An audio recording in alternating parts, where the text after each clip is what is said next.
You understand? So benefits of the what? Of the living things. What you can get from the what? From the living thing. My bag, that's resources from what? Living thing. This bag, that's leather. That's an animal. That's animal skin. That's an animal skin. Maybe this bag is buffalo skin. Buffalo.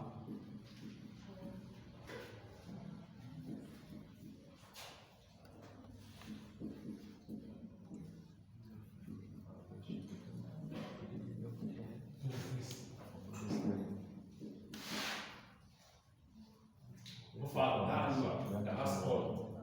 That's as big as what cow. Buffalo. Maybe that's the skin they make from this bag. Yeah, I don't have cobra skin here. Ladies. Ladies. You have what? Sometimes I see you carry your what? Your cobra bag or your cobra shoe. That cobra is from the cobra what? Skin of the what? That snake called cobra. That's why it's called cobra. It's the flesh of that animal that is processed for leather. So now you have your bag, you have your what? You have your shoe.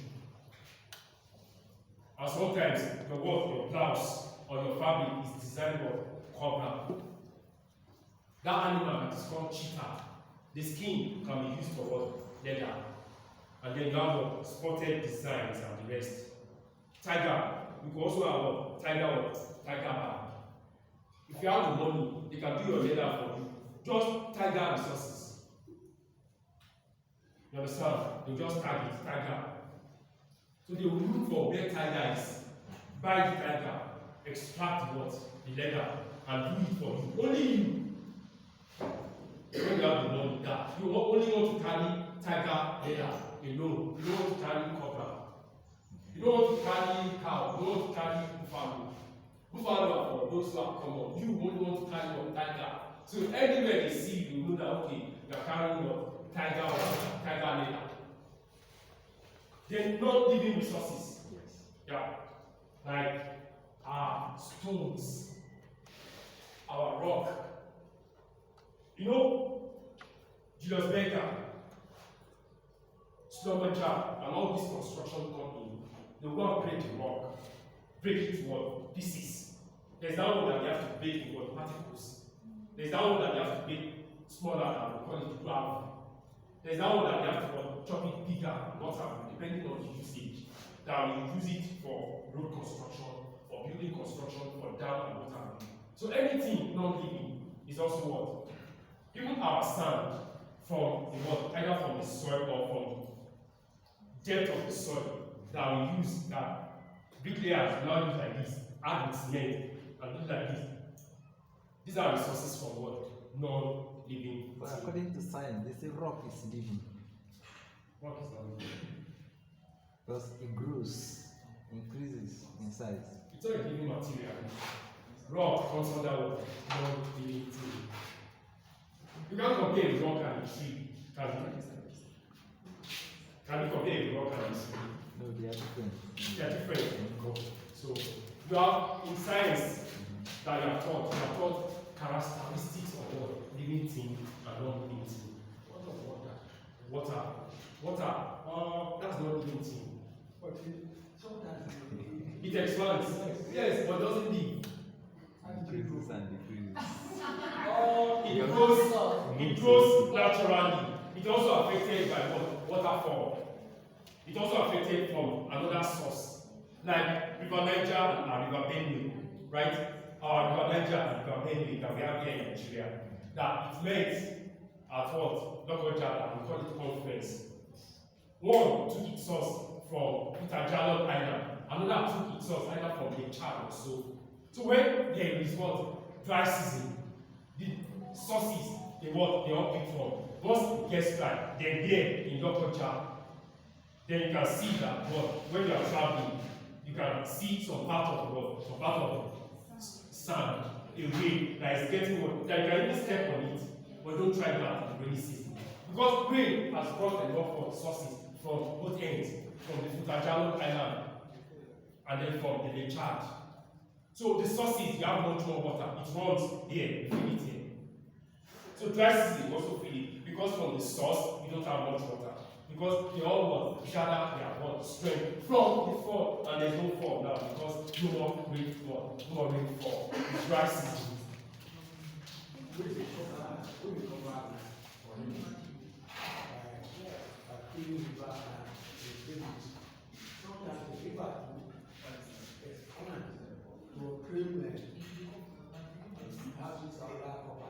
Yes, these are when probably activities and what have you. Let's say from Cameroon or from Nigeria Republic or any of these African countries that our rivers connect with sources in Nigeria. So the Cameroonian authorities or the Lake Charles authority will have told us in Nigeria here, they will tell the National Emergency Management Agency, the Environment, Ministry of Environment, the weather people are not happy that we should get our own prepared here because they want to open the dams there. So once they open the dam, there's pressure of much water.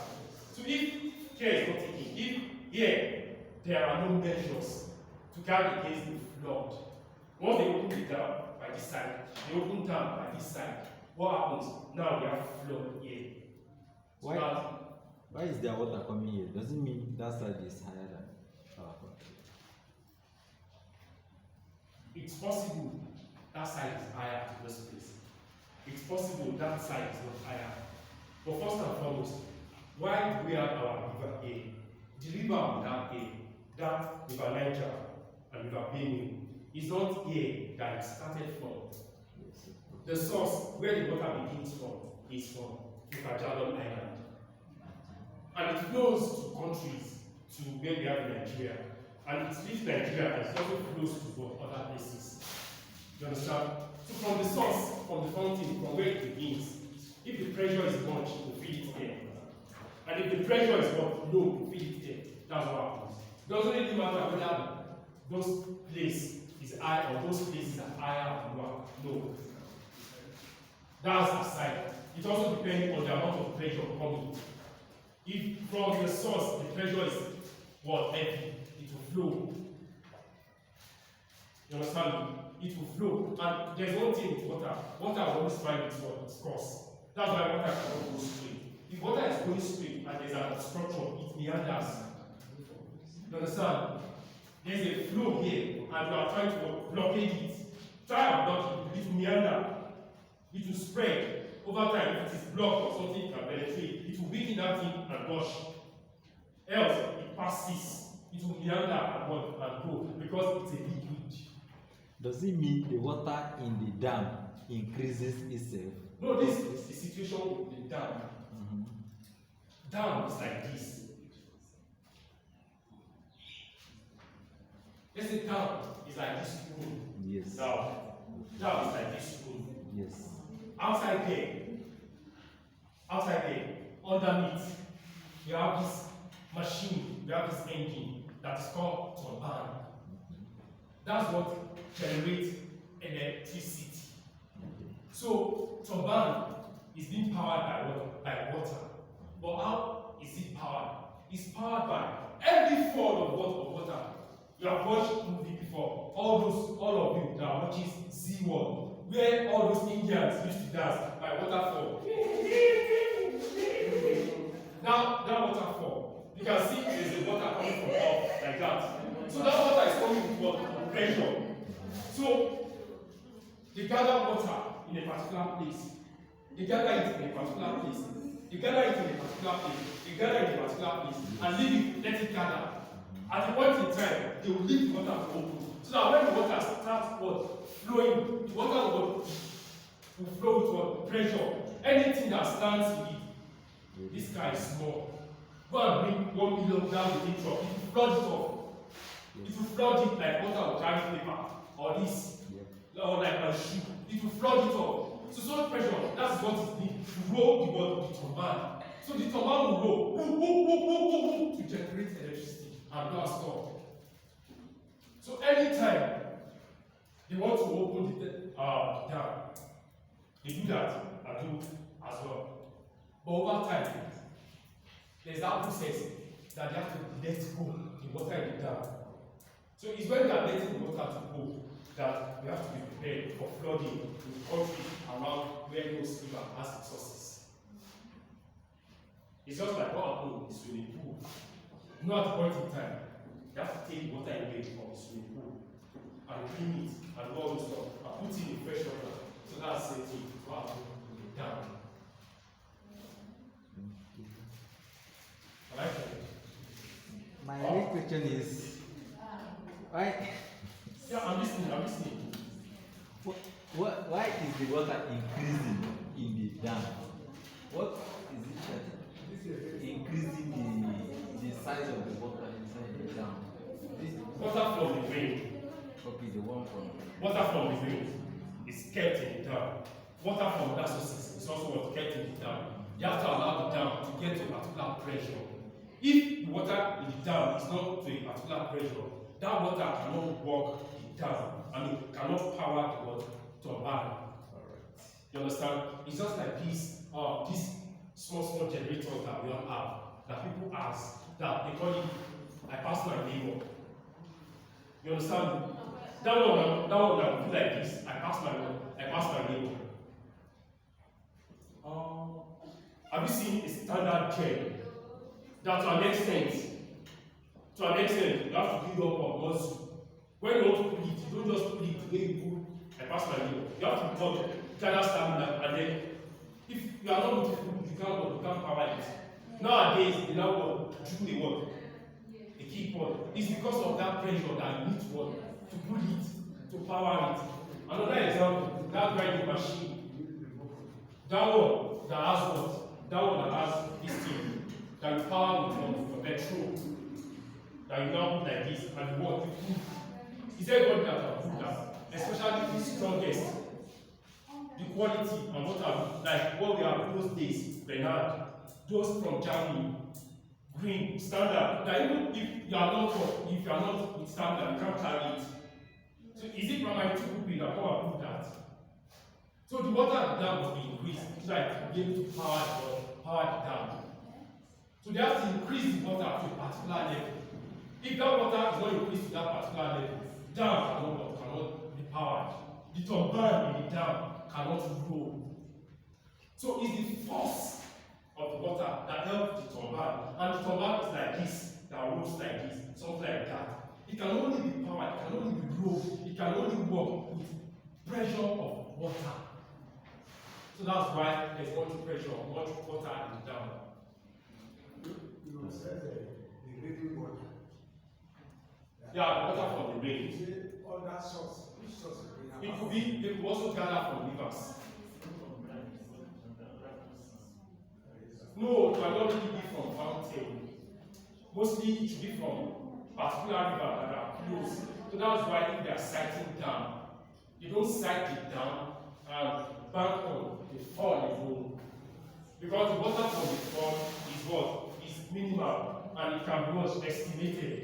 But you can also bank on the water from river sources. You understand? From what? River sources. From the river source or from all those sources, it can be measured, it can be calculated that okay, let's dig this thing within the rainy season, we can generate this metric ton of water from here, plus the additional from the fall from up high. Am I good to go? Yes, sir. Is that clear? Yes. This water from where do they get water? That goes on. No, I mean water from up, that's rainfall. Yes. Is it the water kept in First and foremost, it's of two types. Listen to me. Everybody listen to me. How do we get water from above? Two types. We get water according to science, and the other type is it's natural. It's what? It's natural. But let me explain the science aspect. There's this thing called this.